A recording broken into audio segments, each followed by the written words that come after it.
Gusto ko ang perang ito makatulong sa'yo. Gusto ko makapagtapos ka pag-aaral. Bilangin mo to. 2, 4, 10, 16, 20,000.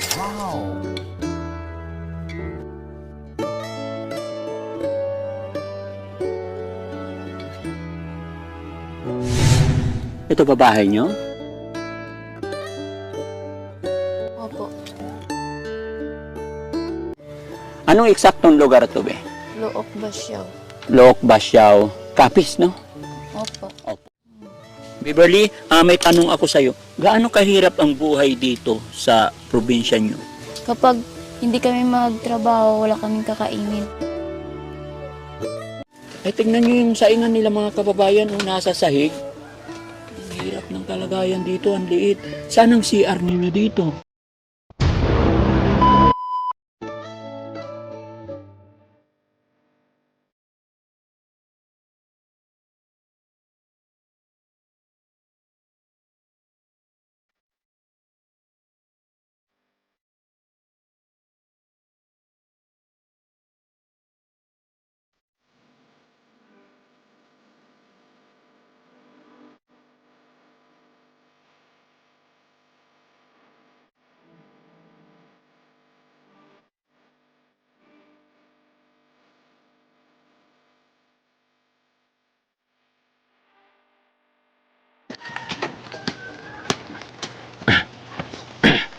Hi ate, magandang umaga.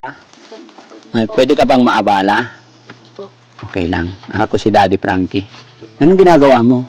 Nagtitito na ang talaba. Para saan yan? Papakabit sa laot. Pampakabit. Okay lang, idikit ko to sa'yo. Para maano yung boses mo, malinaw. Ayan, ano pangalan mo ate? Liberty. Beverly. Ilang taong ka na? 15. 15 years old. Ito ba bahay nyo? Opo. Napansin ko kasi pagdaan namin, napansin ka namin. Kaya okay lang ba na makakwentuhan, makilala ka, maabala ka? Opo. Okay lang. Ako si Daddy Frankie. Mga charity vlogger kami. May video ako. Diyan yung mga kasamahan ko.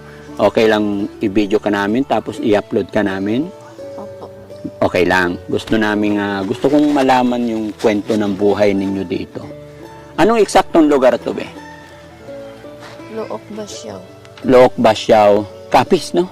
Opo. Opo. Teka lang, lipat ako. Ayan. Opya. Ayan. So, bakit ganito ginagawa mo? Lagi-lagi ba ganito ginagawa nyo? Opo. Ito, sabi mo kanina, ilalagay sa laot. Opo.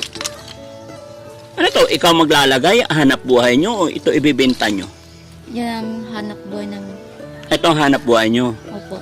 Paanong hanap buhay? Ito, ikaw gagawa, tapos kayo rin maglalagay sa laot? Opo. Mahirap bang gawin to? Di madali lang naman. Madali lang na. Binubutas ng kutsilyo? Opo. Paano ito isinasabit? Inaano sa butong. Ano yung butong? Yung bamboo.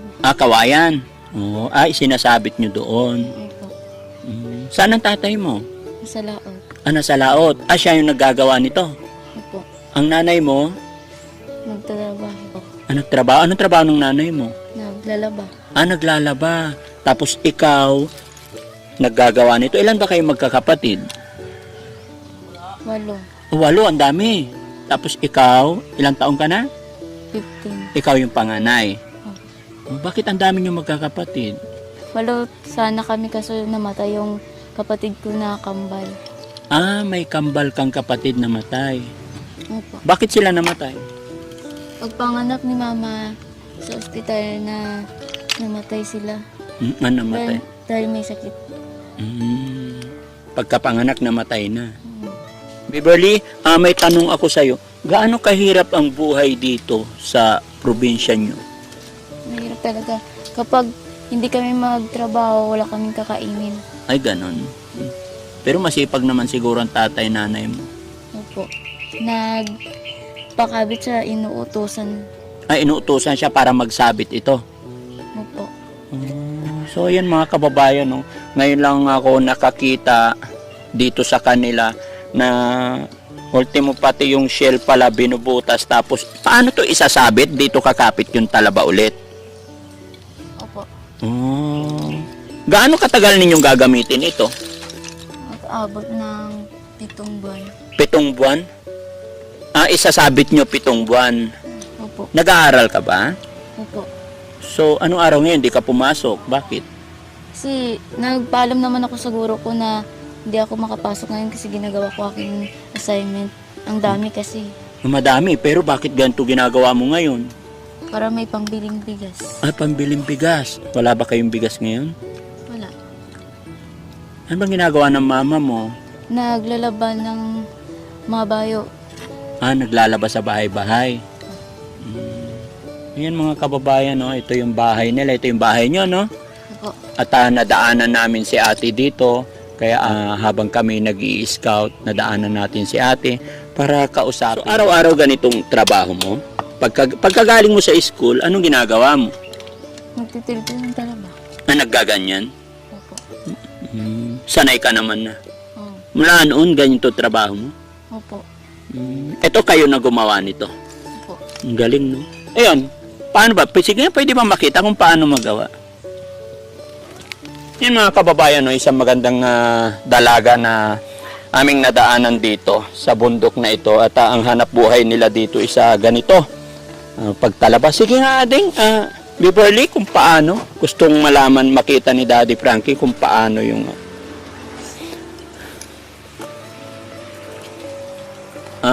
okay. Ganito. Tapos itatali. Tapos itatali. Yun mga kababayan, no, sanay na sanay si Beverly. Which is, syempre, ito nga po yung trabaho. Ay, may bilang. Ilang piraso kada tali? 4. 4 lang. So, pagkagaling ng school, ito yung pinakalibangan nyo. Ito yung trabaho. Opo. Ang galing mga kababayan, instead na yung mga ibang bata, pagkagaling sa school or what, naglalaro. Pero si Beverly, tumutulong sa kanyang mga magulang sa paggawa ng ganito. Hindi ko alam anong tawag nila dito. Anong tawag sa ganito? Tunnel. Tunnel. Tunnel? Oo. Tunnel. Opo. Pasensya ka na ha. Wala sa amin yan eh. Okay. Anong grade ka na? Grade 9. Grade 9. Kumusta ang buhay-buhay nyo dito? Paminsan, kapag hindi nagtrabaho si mama at papa, wala kaming kakainin. Kaya ka tumutulong. Opo. Ay, pati ito. Ang dami, no? Kailangan makargahan mo to lahat. Opo. Kaya mo? Opo. Kaya mong gawin lahat ito? Opo. Madali lang naman magawa. Madali lang mapuno to. Buti hindi ka nasusugat. Yan, tatalas ng mga shell. Hindi. Sanay na yung kamay. Opo. Yung mga kababayan, mga kamay nila, makapal na. Kasi, tingnan nyo ang talas nitong mga shell, no? Napansin ko yung bahay nyo, Beverly, parang tabing ina. Hindi ba kayo natatakot dyan? Tatak. Natatakot din. Hirap ng buhay dito, mga kababayan, grabe. Tapos ito, yung mga hanap buhay nila, nakapaikot yung mga shell.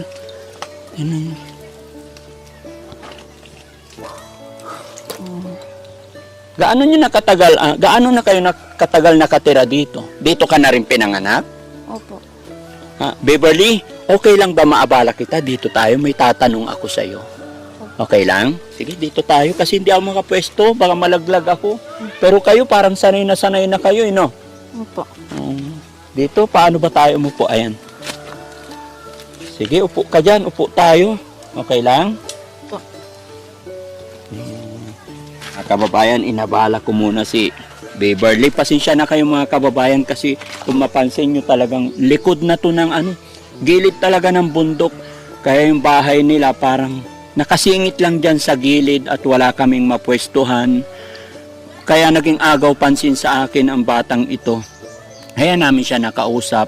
At eto nga po mga kababayan, sa hirap ng buhay, kung makikita nyo talaga yung bahay nila, halos matumba na, tapos nasa gilid, napakahirap ng buhay. Beverly, Anong pangarap mo sa buhay? Nakita ko kasi napakasipag mo. Tapos tahimik niya dito mga kababayan, siya lang mag-isa. Napakatahimik niya nagtatrabaho.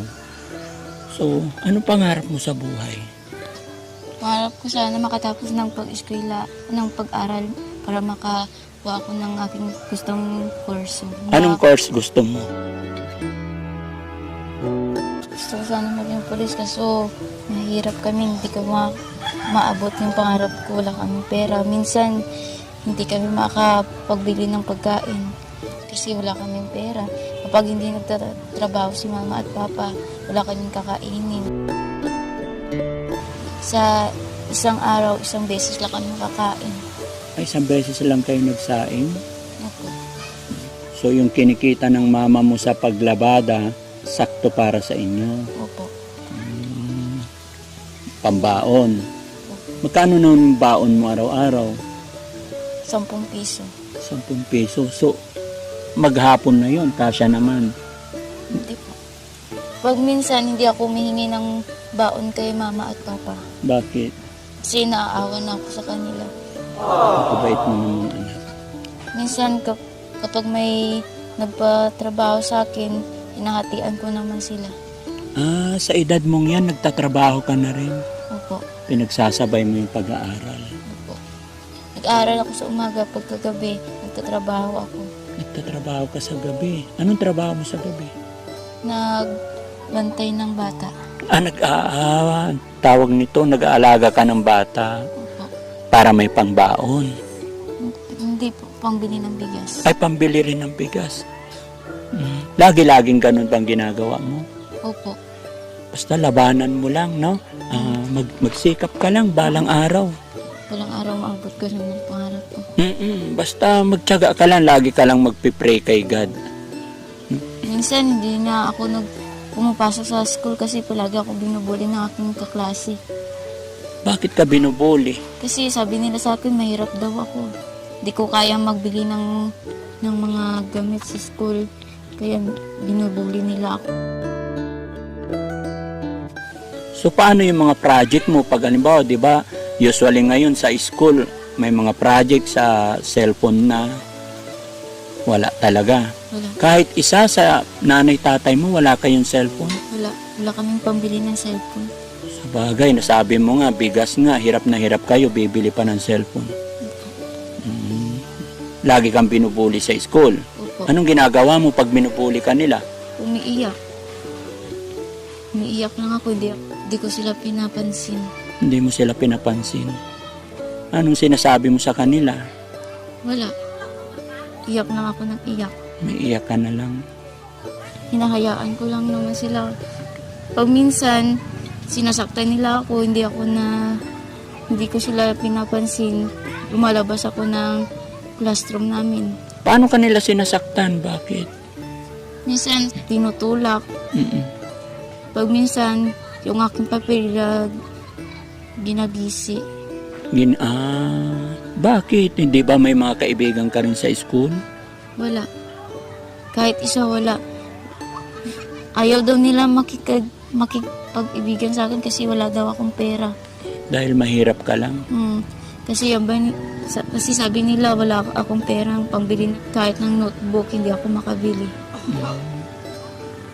Kaya hinahayaan ko na lang sila. Anong nararamdaman mo nung binubuli ka nila tapos ayaw ka nilang maging kaibigan?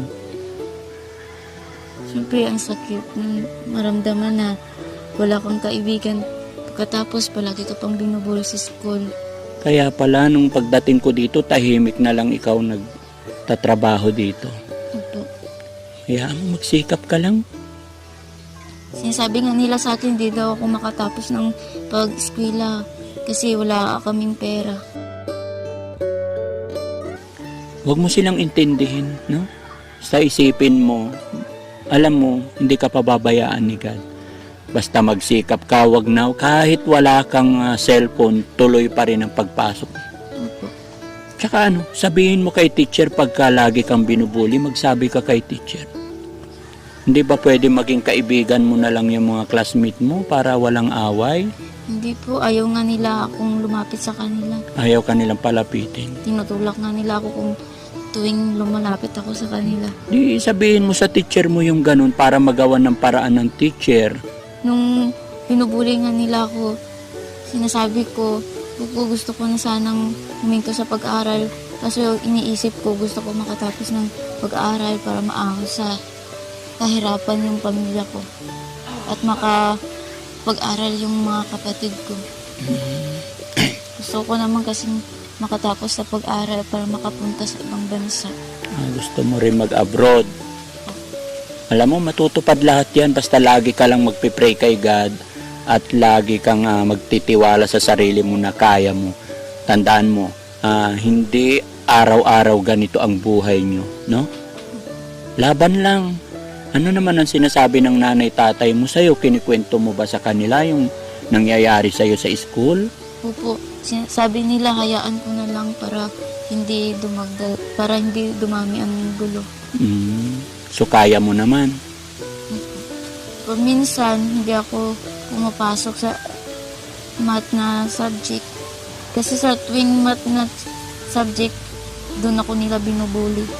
Pag sa math. Oo. Kasi nga mahina ako sa math. Sasabihan nila ako na bubo. Sa tuwing sasabihan nila ako ng mamasakit, umiiyak na lang ako. Alam mo, walang bobo na nilalang si God eh. Lahat tayo may kanya-kanya tayong talent. Kung hindi pa man ngayon, bukas makalawa meron. Basta gawin mo lang silang inspirasyon, wag na wag kang susuko ha. Sige mga kababayan, na hindi ko alam kung anong gagawin ko dito regarding doon sa problema ng bata. Pero sana mapanood ng teacher mo ito para magawan nila ng paraan yung problema mo. Sabi ni Mama, Papa sa akin, na sumikap lang daw ako, pagtiyagaan ko. Kahit binubuli ako sa school, lalaban daw ako para makatapos sa pag-aaral. Para matupad ko ang aking pangarap. Wag na wag Kasi kami. Mama, hayaan mo lang yung kaklase mo, hindi naman sila makakatulong sa'yo. Tama, totoo yun. Alam mo, ikaw mismo tutulong sa sarili mo. Sabi nga ni Mama at Papa, mag-aral lang ako ng mabuti. Hayaan ko lang daw sila. Huwag ko silang pansinin. Oo. Napakagandang bata mga kababayan, may pangarap sa buhay. No, sana naman hindi siya mabuli sa school. Ayan. Pwede bang masilip yung bahay nyo? Opo. Kasi nag-aalala talaga ako, nag-worry ako sa kalagayan ng bahay nila. Silipin lang natin.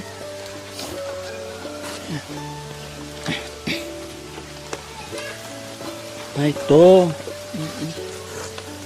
Yan, silipin natin mga kababayan. Mabuo lang. Utang. Tabingi na, no? Opo. Tabingi sa loob. Sige, pwede pa pamasok tayo? Opo. Akyat tayo. Try natin umakyat mga kababayan. Oh. Dito. Ay, dito kayo nagsasaing. Opo. Paano yan? Hindi makakasunog sa bahay yan? Hindi naman po. Pinokontrol naman namin yung apoy. Ay, tingnan nyo yung saingan nila mga kababayan kung nasa sahig. Delikado pag napabayaan yan, baka masunog bahay nyo. Hindi, binabantayan naman namin pag nagluluto Pag kami. nagsaing, binabantayan ninyo. Opo. Ang hirap ng kalagayan dito, ang liit. Saan ang CR ninyo dito? Wala po, nakisi-CR lang kami sa tabing bahay. Nakiki-CR kayo. Opo. Hindi pa pwedeng makagawa dito ng maliit. Wala kami kasing perang pangbili ng ano.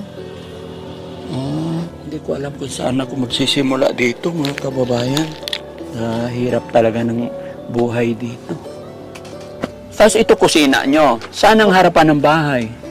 Doon. Ay, doon. Pwede pumunta tayo doon. Gusto ko maikot. Pasensya ka na. Opo. Nagiging chismoso ako.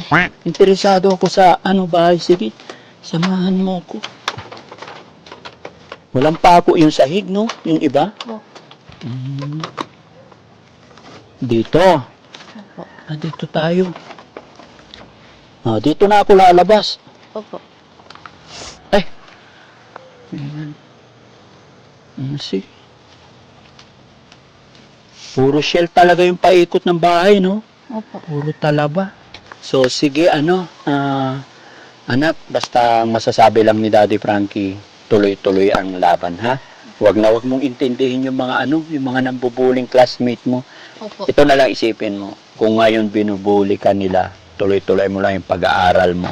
Malay mo, pag natapos ka ng pag-aaral, magkikita-kita kayo, ay matagumpay ka na. Ha? Opo. Basta wag kang mawala ng pag-asa. Sana sunod na araw makita ko yung mga magulang mo.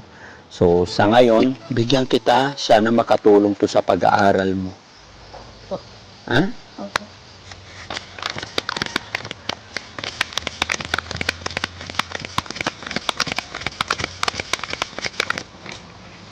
Ito. Gusto ko ang perang ito makatulong sa'yo. Gusto ko makapagtapos ka pag-aaral. Sana may mga makapanood ng video mo, may mga kababayan tayong makatulong pa para makapag-aral kang mabuti, ha? Bilangin mo po. 2, 4, dalawang kamay, 6, 8, 10, 12, 14, 16, 18, 20,000. Maraming salamat po sa pera na binigay niyo. Makakatulong po to para makabili kami ng bigas at sa pag-aaral ko.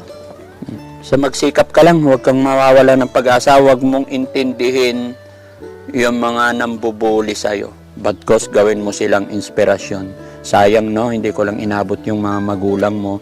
Pero sana, pagbalik ko makikita ko na sila, no?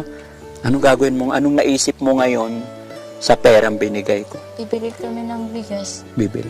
Tapos, bibili ko ng cellphone para gagamitin ko sa school. Makakabili na ba ng cellphone yan?